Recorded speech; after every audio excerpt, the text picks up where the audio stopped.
We're going to talk education. We're going to talk numbers. We're going to talk about polling numbers. Joining me now to talk about this, Meg Kilgannon, Senior Fellow for Education Studies here at FRC. Meg, you were just in that seat, it seems like. It's been recently. Yeah, like maybe 24 hours.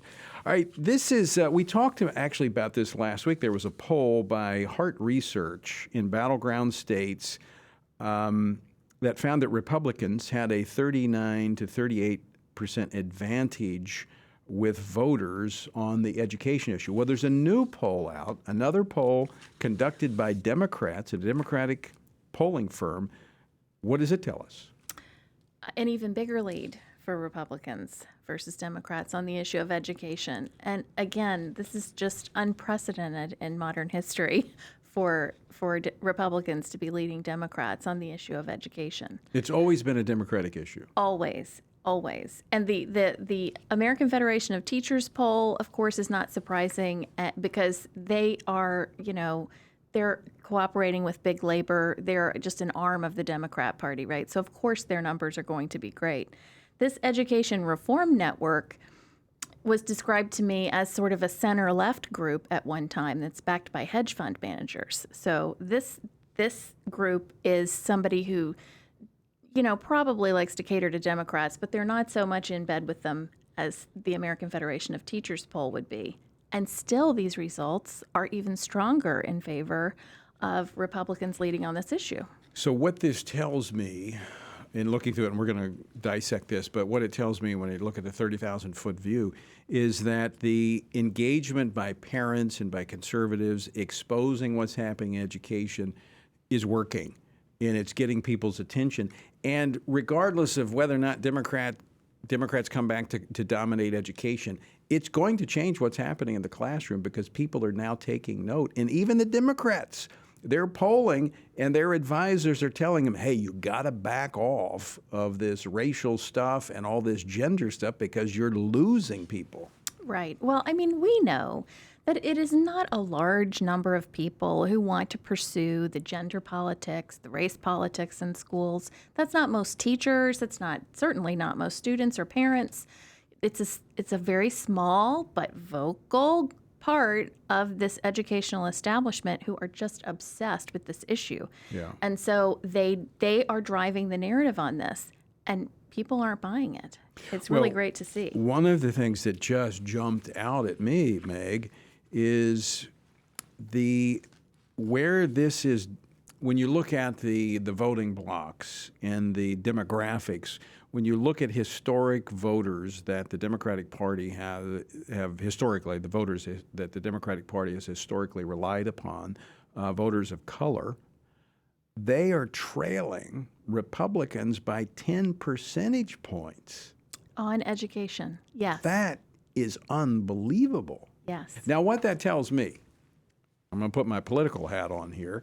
What that tells me, and this is what I've been preaching to Republicans for years, is that when you look at the Hispanic community and you look at the African American community, we're closer together than you think because we share common values, because there is a strong biblical orientation, religious orientation.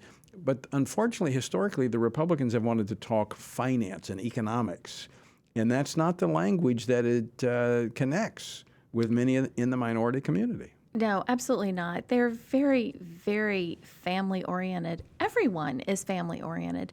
Nobody, regardless of your skin color, wants to have people in the classroom talking to your children about sex and gender all day long. They certainly don't want them talking about race all day long. Right. People send their children to school to learn, to have the same educational experience or an even better one, hopefully, than the ones we had when we were in school. Well, that was actually one of the points they brought up is they want, I think it was somewhere, 70, 80% saying, look, we just want to go back to 87% of voters agreed that students lost ground during the pandemic. 60% say they're still behind, and what they want is the schools to focus on helping their kids succeed. Yes. With educational attainment, not being able to, pick a gender. Right. So they don't want people don't want to keep looking behind. They want to look forward to what is the new economy going to mean for my family? How is my child going to support him or herself when they grow up? How is that going to look, and what is the educational system in this country doing to prepare our family and my children for that? Okay, not that I want to help them out, but what do the Democrats have to do to regain the ground that they've lost in education? Well, according to their own poll, they need to stop politicizing and stop leaning into the culture war issues. But what the pollsters get wrong in their advice is they say that Republicans and Democrats should stop talking about culture war issues.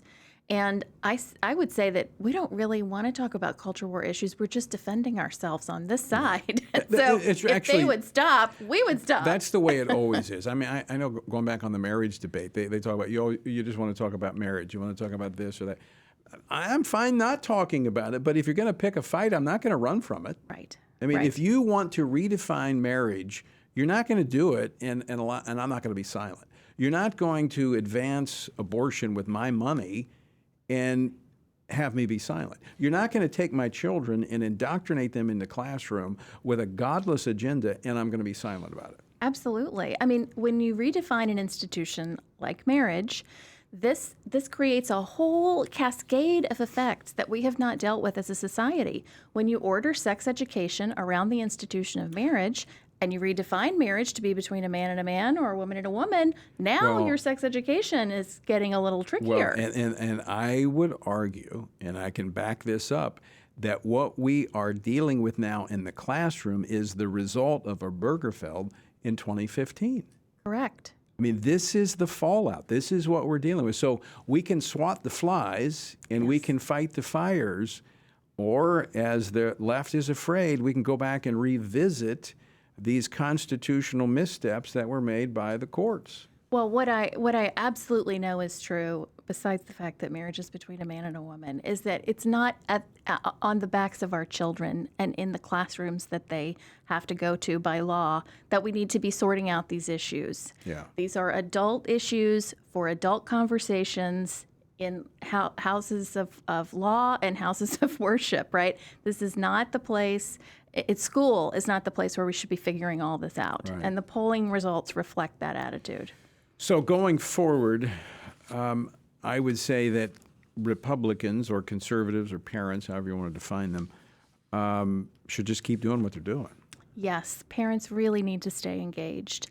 The most the issue with the most energy around it right now in the grassroots is the books, is books with pornographic content, with sexually explicit content, with violent content, with occult content being available to children in libraries. Parents are not going to stop on that issue.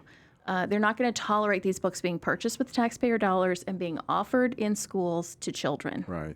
Now, I probably shouldn't bring this up because I didn't tell you I was going to bring it up, and I'm going to bring it up because it's a part of this agenda as we're seeing this sex ed and this radical gender ideology that's in the classroom.